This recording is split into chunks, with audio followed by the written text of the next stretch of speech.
Hello guys, রান্না নিয়ে ব্যস্ত। শুভ সকাল। আজকে মাংস রান্না করছি, খাসির মাংস। এখানে মাংসটা কি করছি, দুটো সিটি দিয়ে নিয়েছি। এই দেখো, খাসির মাংসটা হলুদ লবণ দিয়ে ভালো করে ধুয়ে নিয়েছি।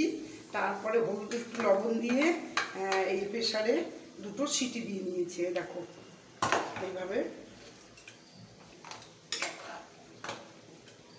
দুটো সিটি দিয়ে নেব।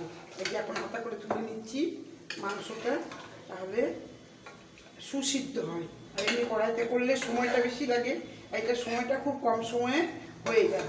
এখন জলটা রেখে দেবো, বুঝলে? জলটা এখন কিছু করবো না, রেখে দেব।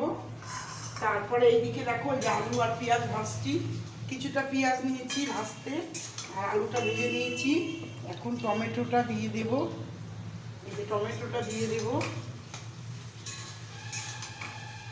তারপরে এটা মিক্সি মেশিনে ভালো করে এটা পেস্ট করে নেব। এটা আদা আছে, কাঁচা লঙ্কা আছে, রসুন আছে, অল্প পেঁয়াজ আছে, এটা পেস্ট করে নেব। বুঝতে পারলে? ভালো করে পেস্ট করে তারপরে এটার মধ্যে দেব। দিয়ে এই মাংসটা আবার এটা যেটা মাংস একটু হাফ সেদ্ধ করে রেখেছি, হাফ সেদ্ধ করে এটার মধ্যে দিয়ে দেবো। তারপরে লবণ হলুদ দেবো, এটা মজার জন্য।